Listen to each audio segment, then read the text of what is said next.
Now, we are all here today because of the incredible opportunity that international tourism presents to Australia.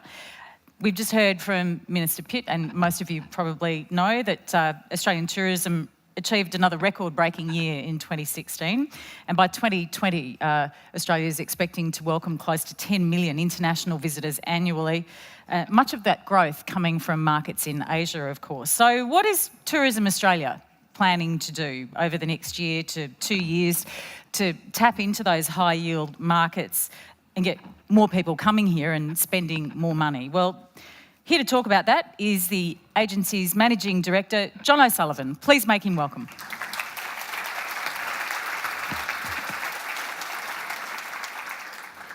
Good morning, everyone. How's everyone going? Good? Welcome to sunny Sydney. Just like one of our ads, isn't it? Yes, very good. So, can I also add my acknowledgements to the Gadigal people of the Eora Nation and elders past and present? Can I also acknowledge our Assistant Minister Pitt for making time out of his schedule? He's on his way to Fiji in a matter of hours, so to get him along here this morning and have him take so many different questions from a lot of you has been really good as well. And also to members of the Tourism Australia Board who are here, my chairman, Tony South, Anna Gillen, Bob East, Francis Wong, Andrew Fairley, who are also here as well. So during the course of the day, say hello to them and make yourselves known. Today is about trying to give you an understanding of what Tourism Australia is doing, but importantly, through the rest of the program this afternoon, what's happening internationally. And what I want to do in the next sort of 40-odd minutes is really spend a bit of time talking to you, not so much about where we are today, because I think, if you come to our industry briefings, if you talk to our team in industry development, you'll see a lot of that. We've spoken about that in many different forums, but today we want to look a little bit over the horizon, talk about some of the trends that we're starting to see and what we're thinking about. Because I think, like all of us, 2020 is looming very far and very fast into our horizon. But importantly, the world doesn't stop on the 31st of December 2020, does it? It keeps going. As I'm reminded by my 10-year-old every morning when she tells me I'm slow and all that sort of stuff. But not cognitively, of course, but just physically. We'll talk about that later. Good to see you laughing. I cracked a joke at the National Tourism Awards the other night. I was on stage with Shane Jacobson, one of Australia's best comedians, and I threw to the crowd a joke about PowerPoint. And I think I've never seen a tourism crowd become so quiet in all my life. So at least I'm getting off to a good start. But it really is today about looking a little bit over the horizon and not the usual 2020 spiel. So we'll go into that. Hopefully we'll finish in time to take a few questions. But really, I want you to sort of take a look at what we're starting to see, and hopefully this will be something that you can use in your business during the course of the next few years. And can I also say before we start, congratulations on such a great year. Tourism Australia is really a platform, and I've said that many times before. We take your stories, your concepts, your experiences, your facilities, and we tell that message to the rest of the world through our partnerships with our STO partners, who we have a great partnership with around the country. And we tell that story. We're not the story, you are. So congratulations on a great year, and let's keep that going as we head towards 2020. So there we go. Where are we today? Well, we're climbing like that beautiful balloon over the ACT. We're at about $100 billion now, at $99 billion, and we're almost 65%. I like rounding numbers up. It comes from a sales background, sorry about that. But we're at 63% of where we need to be. And if you think about the 2020 strategy and what that little pyramid was, and at the very top of it was that sort of seeing results phase, and that's where we are. And we've really now started to accelerate our growth towards that 115, but that 140 billion mark as well. And if we stop today, where are we? We're at about 127 billion. So that's a really good place to be, considering the opportunities that we have in front of us. What's really interesting though, is within that number, is we're now starting to see the shift towards international visitation. And that was always something that when the strategy was set in 2010, we were down at about that 33% mark. It was about a third of what we were doing. This was really the bedrock of visitation and expenditure was around domestic tourism. And it largely is still, but it's now starting to shift. And within that shift of that overall international spend, we're starting to see now the move is on well and truly towards those Asian markets. And we'll talk a little bit about that in a minute as well. Notwithstanding, however, how important those Western markets are, the US, UK, Germany, etc., really important around that point of regional dispersal and also spend and yield as we see from international visitors. And look, we saw the numbers yesterday. We ended the year at 7% growth, which was a really good year in 2016. 11% of that was out of the leisure spend, and 16% growth for the year out of holidays. So that's a really positive story. But the story is actually within some of these numbers, which I think is really interesting. We talk about China, and it's a really significant market. And this year, as the Minister said, we have the China-Australia Year of Tourism, and it's important to reflect on that because that's a really significant opportunity, particularly off the back of policy announcements around open skies, the new 10-year visitor visa, and the like. But what's really interesting in the international numbers now is the growth patterns we're seeing out of other parts of Asia. We heard about Japan. When I started 3 years ago now, Japan was really probably at the bottom of its decline, and it's really now started to accelerate again. And that's great news for so many different parts of the country, particularly regional parts of Australia, because the Japanese tourists are far more advanced in terms of that dispersal story. They understand Australia a little bit better than some of the Asian markets we've seen, and they grew by almost 30%. Last year. That was backed up by an over 20% growth out of Indonesia. Again, assisted by some really great policy settings around the 3-year visitor visa in that market and some additional aviation capacity. But again, there's another market that's really surged towards growth. And in addition to that, we've also seen South Korea really start to surge ahead. And we now have record numbers of South Koreans coming to Australia. And this afternoon, you'll get to hear from Scott Walker. He'll tell you he's singly responsible for that. We'll put that one out to the jury. But in all seriousness, this is a great story in terms of what we're seeing within the markets. And again, across to the West, record numbers of Germans, continued strong growth out of the United States. And of course, we've got a great opportunity in 2017 with an Ashes series from the UK, but also importantly, a British and Irish Lions series across the ditch. And I'm sure that we'll see many of those tourists come to Australia on their way through.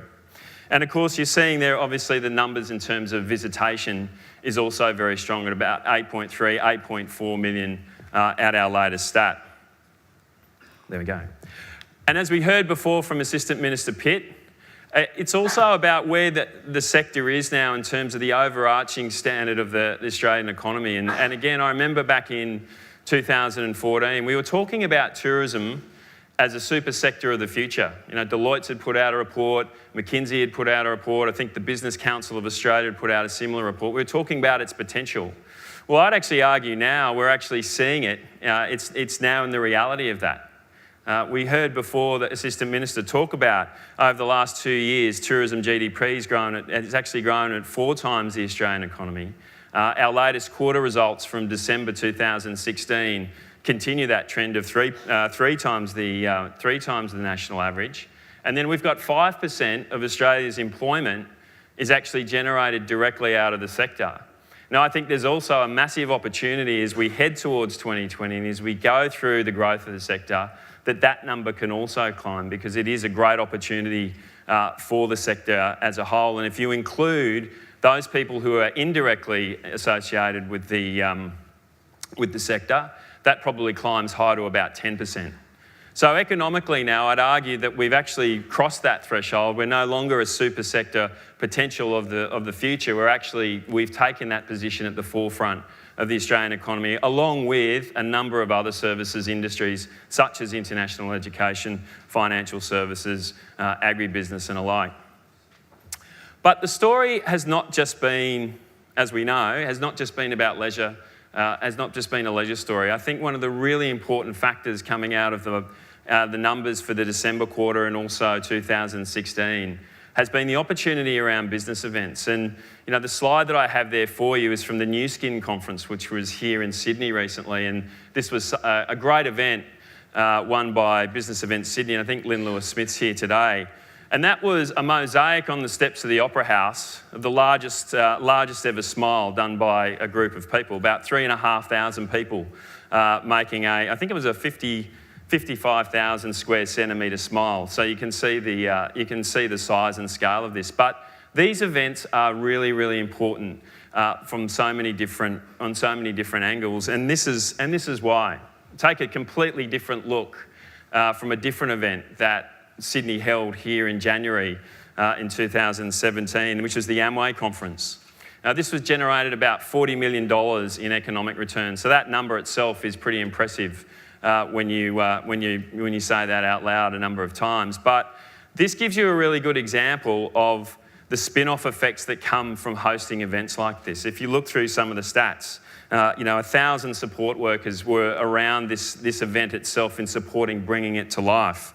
280 tour buses, Anthony Hayes with his old AAT Kings hat on would be salivating at those numbers. James Dixon would probably drive down from Cairns in his FJ Holden himself to try and get a piece of that business. There you go, there's another PowerPoint joke from like I did the other night.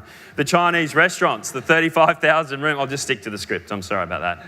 35,000 room nights that was generated in the city. These events are big business, and what stat's not up there, which was just published yesterday by Lynn Lewis-Smith at Business Events Sydney, was about 72% of people who come to Australia for a business event will then be more inclined to pick Australia as a destination for their next leisure trip. So these are really good advertisements for the country in of themselves, and a sector now that we've got, I think, just a great opportunity to capitalise on some great infrastructure, some great know-how within the sector, and also some great smarts within the country, also to take advantage of us as a destination in this particular area. So this is another part of our story that we're starting now to see some great excitement as we head towards 2020. So looking out between 2020 and also beyond, we've started to look at what do some of the numbers look like as we head out past that magic date of 31st of December 2020. And we're really at the very, very, very beginning stages of this, and we're working hand in glove with our colleagues at Austrade about this. And what the potential looks like is really exciting. If you think about between now and 2020, it's about a $40 billion opportunity. If you accelerate that out over the hill and towards a date of 2030, and we haven't set a horizon yet, and that's something that we'll do over the next over the next few months and into 2018. The opportunity is anywhere between 200 billion and 230 billion. So in of itself, there is a big opportunity ahead of us as a sector around these numbers. Even out over the next 3 years, $40 billion is a great opportunity for us to try and capitalise, notwithstanding the opportunity that lies out from 2020 and a little bit beyond. What drives that? What's driving the visitation to Australia? Well, our CDP research is something that we continue to do, and we've been working with many of you on bringing these sort of information and statistics to life. And what consistently comes out behind those rational drivers of safety and security, which is implied in friendliness of the destination, and also value for money, which plays into this notion of what the Minister was talking about of currency, is those other drivers, those softer drivers, world-class nature. Good food and wine, aquatic and coastal, which we know about. But also what we're starting to see increasingly starting to rise up people's preferences in choices of destinations is those things like history and heritage, that whole aspect of cultural tourism, which is why our Indigenous tourism opportunity is a great opportunity for us over the next couple of years. Friendly local citizens, which is something we've always known about Australia, but it's something that we've tried to bring to life through our pillars of people in coastal and aquatic and also Restaurant Australia.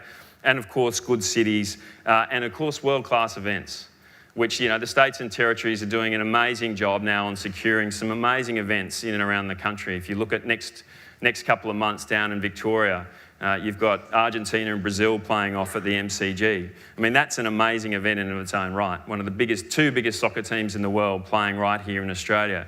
Of course, we've got Vivid coming up in May, and then many other events that are scattered around the country. It's becoming more and more important to drive international visitation.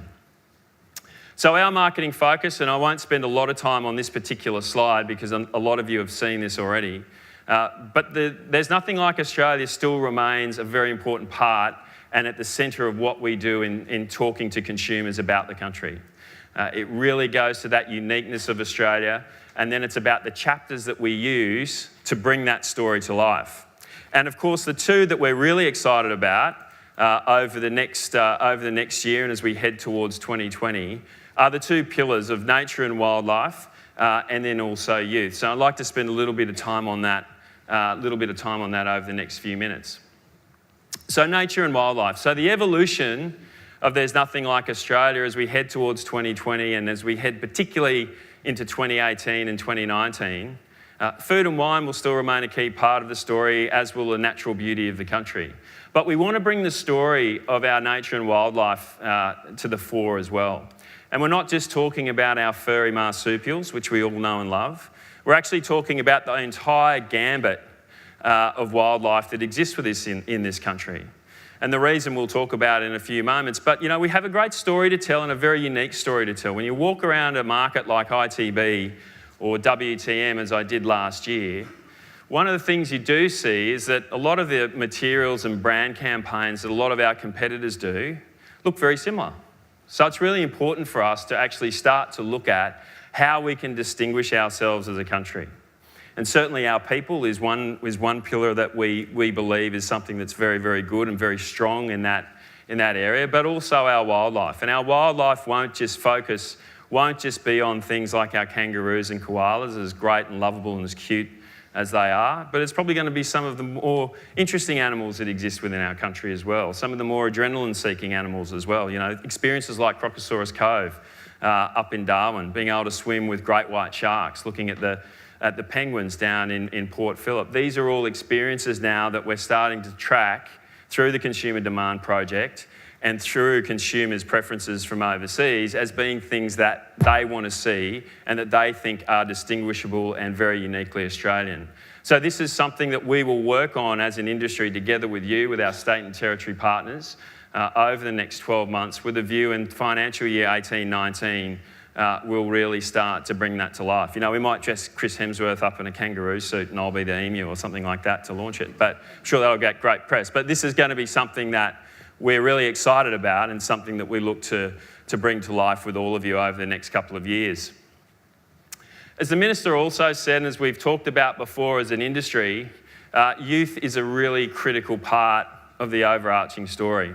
And it's a really critical part of the overarching story, not just from a perspective of the total spend that they generate within Australia. It's about $16.7 billion if you look at that slide. So that's like taking the US, the UK, New Zealand, adding a bit of Japan in there, and you have a youth market. But also they're an important source of labour, and they're also an important source of visitor that gets out and disperse. And I think we've seen that in recent times in some of the numbers in parts of the country that probably haven't been going along the same growth trajectory as the rest of the country, and in particular markets like the Northern Territory, where this is a really, really important part of the overarching tourism story. So this is something that over the next 3 years, including this financial year and into next in 2017-18 and then 18 and 19, is something that we will focus on. The Australian government obviously announced the new set of regime and new set of factors in and around the 417 and also 462 visas. And alongside of that, we were able to gain an additional funding envelope of about $10 million. And what we did with that in the first year is we took that $2.5 million and we turned it through our partnerships with the likes of Student Universe, STA, 6 of the 8 states and territory tourism organisations. We turned that into about $5 million. And it's really been a very tactical, fair-led campaign that we've launched in markets like the UK, the Nordic states, Canada, Ireland, Germany, Italy, and to a lesser extent in markets like South Korea, but really centred on those European markets and those big source markets of travelling working holiday makers. What we've seen thus far, the Minister spoke about some of the results at a higher level from the IVS, but what we've also seen though is really good engagement levels from our own digital sources. So we've seen about 3 times the level of engagement that we would have for a traditional campaign we've seen on this particular campaign on assets like Australia.com and also our partners' websites. We've seen conversion lead rates also at about a multiple of 3 as well. So the conversion rates being the referrals on from our websites and our sources into the hands of those people who can convert those bookings like STA, like Kilroy and others. And some, like STA, have reported about a 50% uplift in bookings out of certain markets. And this week we just launched with STA a new Working Down Under campaign, which is fare-led, very tactical in its nature, in the UK and also Germany. So we've been very happy with the first phase of that. In September of this year, we will launch the next phase of that, which will also be centred around the working holiday maker, but also it'll be very much focused on the broader youth story as well. And we're very, very excited about that, and stay tuned for more on that as we head towards September of this year. But those 2 pillars, a reintroduction and a focus of nature and wildlife, and a continued focus on youth, supplemented with, of course, our current aquatic and coastal and also food and wine, will continue to be the marketing platforms that we use as we head towards 2020. So I'm not having much luck with this remote control at the moment, so you have to excuse me if it's a bit slow on the transition. The other thing that we've done now is we spent a lot of time looking at how do we target people offshore. I mean, we all want to make sure that the money that we have from government and partnerships is spent in the most efficient and effective way. And that really comes down to how are we targeting and talking to consumers overseas, in particular from our perspective.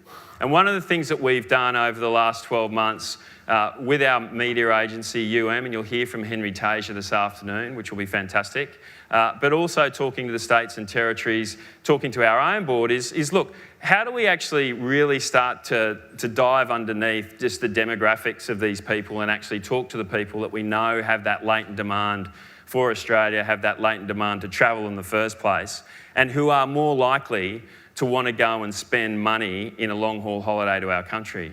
And that's really seen us now, and we'll be implementing this across all of our markets from the 1st of July this year, as a real change from a demographic targeting into a psychographic targeting mix to become more effective and to become more targeted with our money and also your partnership money.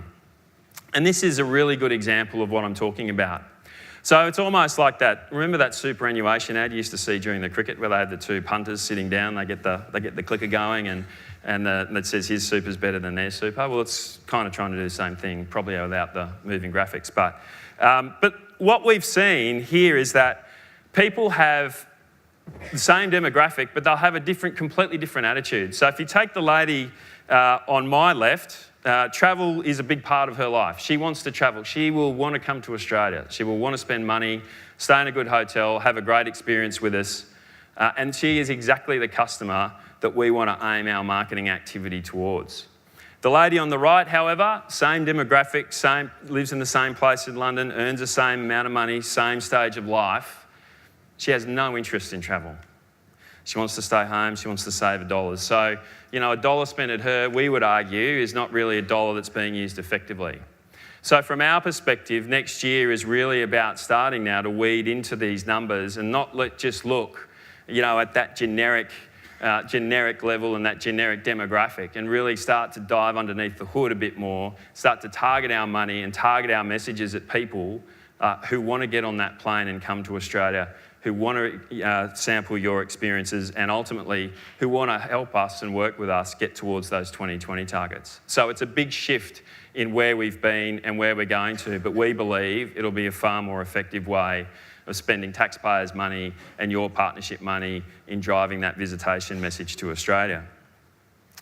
And then, of course, experiences is at the heart of what we do and we'll continue to do over the next 4 years as we head towards 2020 and, of course, beyond. And you only have to look at those 3 examples up on that slide to really think about that and how it's changed already. If you think about, we used to just serve up pictures of food. Now tourists want to come out and go to Giles Fisher's farm down in Freycinet, down in Tasmania, and stand there with him with some waders on and actually pluck the oysters out of the sea and shuck them and eat them. You know, for the last 17 years, Toddy Coates has been sharing the Sydney Harbour Bridge with visitors and putting them up on the top because people actually want to walk and get up on the top of that. And more recently, we've seen, up in tropical North Queensland, the guys at Skyrail have actually developed their product to be not just the enclosed cabins now, but an open glider, which they launched in ATE in 2014. So this is all about that continuing evolution of that experience subset, and that people want to travel for experiences. They want to live like locals. They want to do things they can't do back home. And of course, they importantly want to boast about it to their friends and family when they get back home, or more importantly, whilst they're still on that trip. So experiences will still be at the heart of what we're doing. We've just recently launched in partnership an Australian Wildlife Collection, in partnership with the industry and those 11 operators.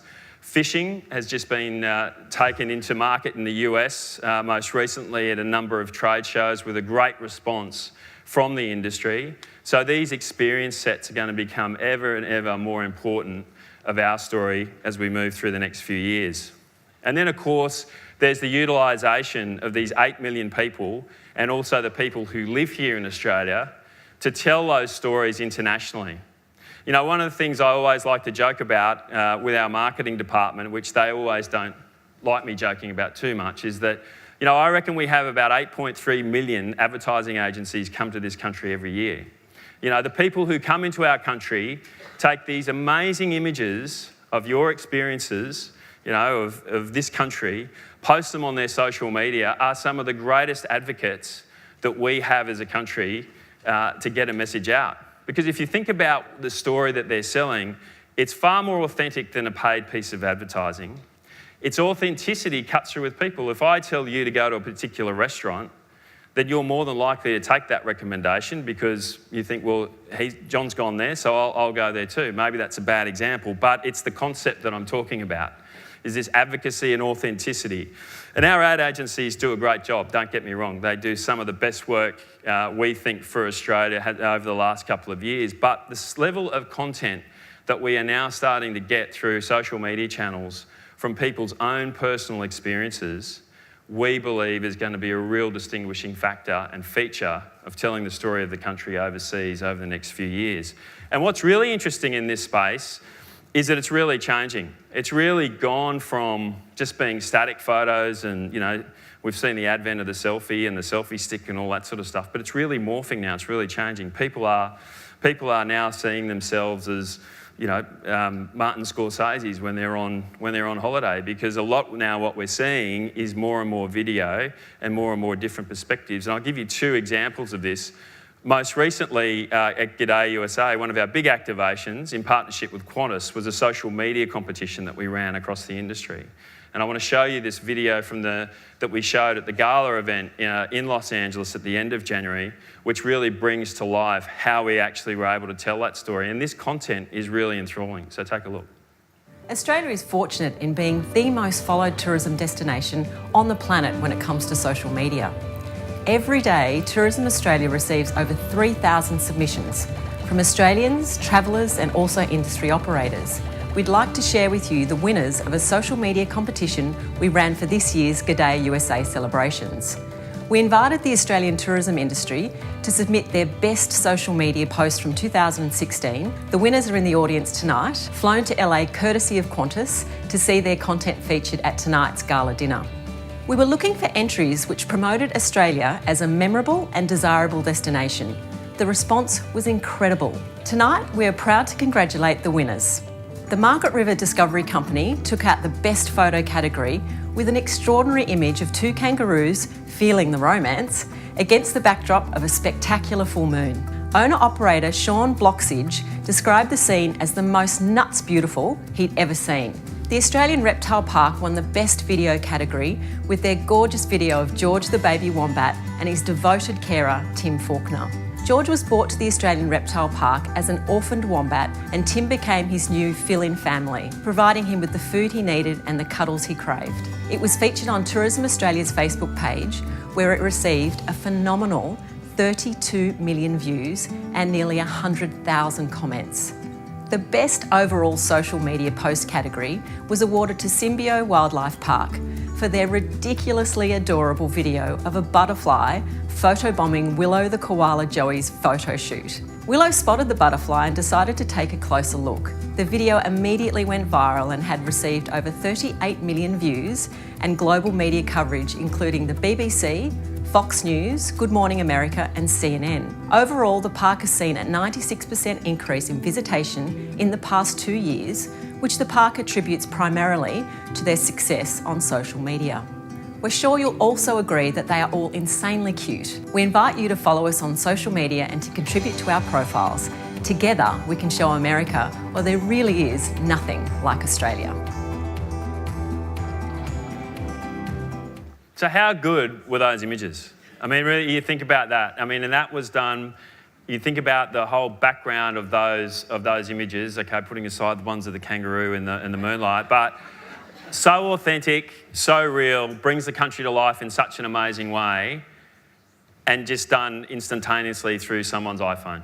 It's just incredible of what we're now starting to see. As more and more advancement in technologies, the more opportunities we have to tell a story in such a different way and on such great platforms. And that, doesn't even take into a consideration the platforms that are now starting to rise up in China. So platforms like Nice, WeChat, Weibo, Baidu, these platforms now are becoming as important as Instagram, Facebook, Twitter and alike, and Snapchat more importantly as well. So it is a great opportunity for us as a country and as an industry. And of course, what we're also now starting to see is, they're going up a notch. So first we started static imagery, then we started with video imagery, and now we're into the drone imagery. And this is, again, really, really exciting because of the fact the perspectives you can get of a landscape, of an experience through a drone is incredible. And I want to just show you this quick video on a competition that we're doing at the moment called Australia from Above. And what we're trying to find is the best images of Australia taken from drone technology that we can use in our marketing campaigns around the world. And we think this is the response that we've had to this already. We set a target of we'd like to get 1,000 entries. We've exceeded that already, and the competition, I think, hasn't been even going for more than a week as of yet. So it's something that we're very, very excited about and want to give you a look at this perspective of Australia.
So as you can see, again, we're now just going to a different level and a different way of presenting the country.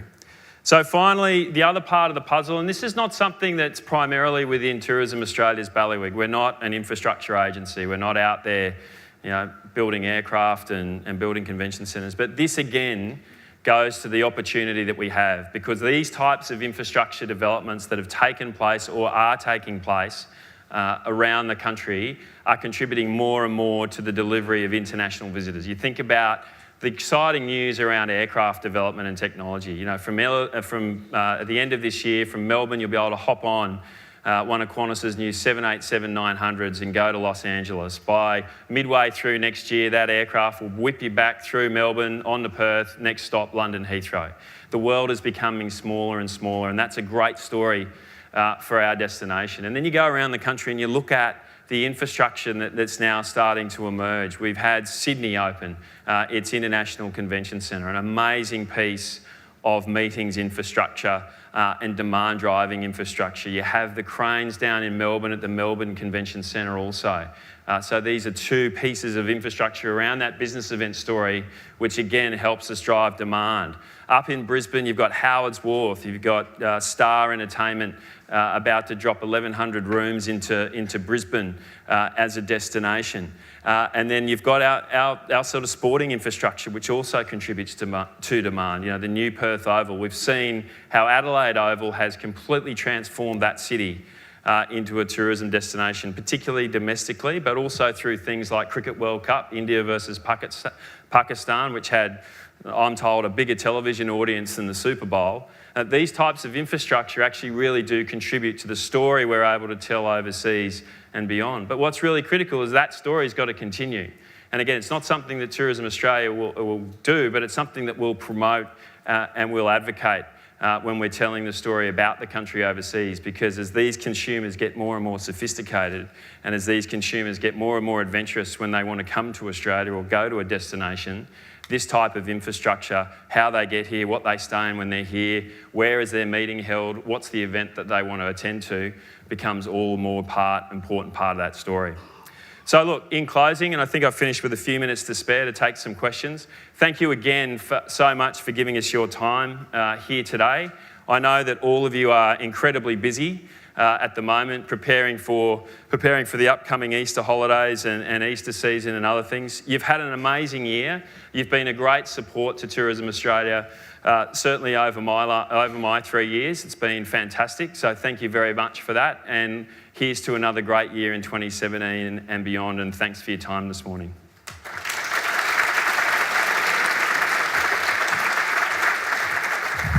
Gee, look at that drone footage. Don't we live in an amazing country? Yeah. So exciting. Any questions for John on the floor?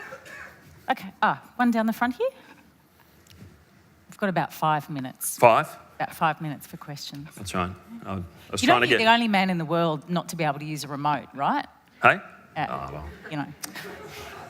Just filling time while we get the microphone down here. We're down to 3 bit of now. Sledging. Yeah, a bit of sledging. Go on. Hi, Keith. First of all, thank you for your amazing presentation. My name is Sanne. I'm here on behalf of Backpacker Deals, and I'm visiting this country on a 417 visa myself, so I'm a backpacker.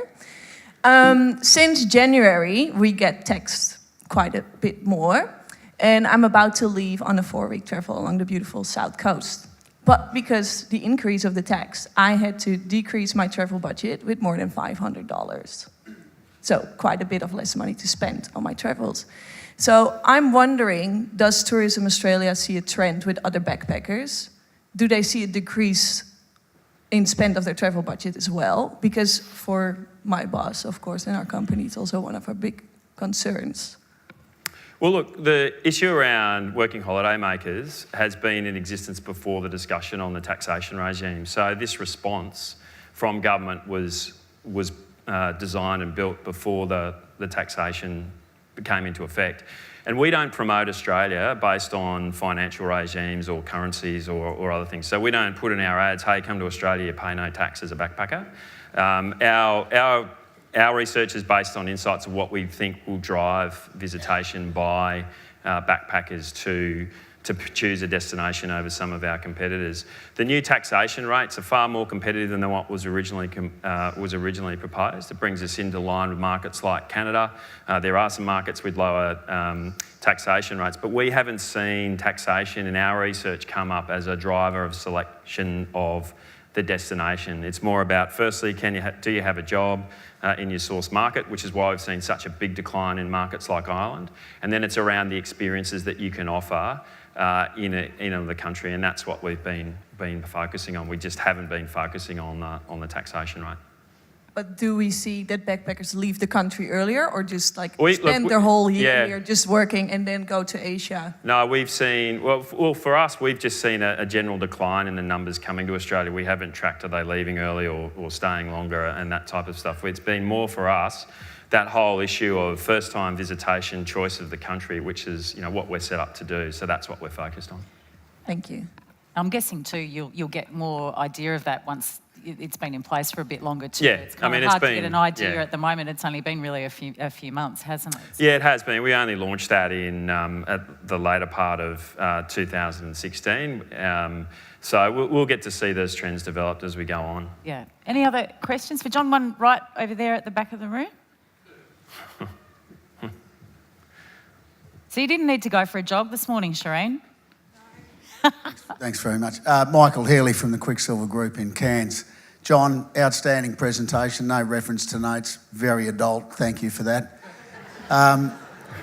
Mate, just a quick one, and once again, congratulations. Tourism Australia have appointed training officers in a number of their offices around the world to help with trade engagement. For a lot of companies around here spend a lot of money travelling around the world. We think that is spectacular. Can you give us an update on how that's going and, more importantly, what the future of that is? Will that continue?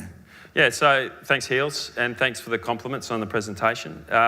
We have employed 22 ASP trainers across our network, and we've done that in partnership with every state and territory tourism organisation around Australia. So about 12 months ago, we sat down in a room with all the states and territories and we said, look, it's ridiculous having 3 or 4 representatives go see the same company offshore to tell them about a different part of Australia. So we all combined our funding. We've employed these people initially for a 3-year period, but we think it will continue because it's been such a great one voice initiative, and it's really been effective in engaging with the trade offshore, as you say, Michael. But then also we supported it with changes in technology. So we revamped the Aussie Specialist website. We've made it device agnostic. It's now for the first time translated into local language across 15 markets. We've just launched a rest of the world website. We've just launched a functionality now for ITOs as well, which we've never done before. And we're actually also now looking at the possibility in partnership with the states and territories of putting that into New Zealand, because we think it's a great tool to just be able to tell the story about Australia. We'll continually update the modules, so there'll be a focus on a youth module, there'll be a focus on a nature and wildlife module as we go on. And as I say, we see it's initial 3 years, but we see it as continuing. That's all we have time for. Okay. Ladies and gentlemen, John O'Sullivan, Thanks. Managing Director of Tourism Australia.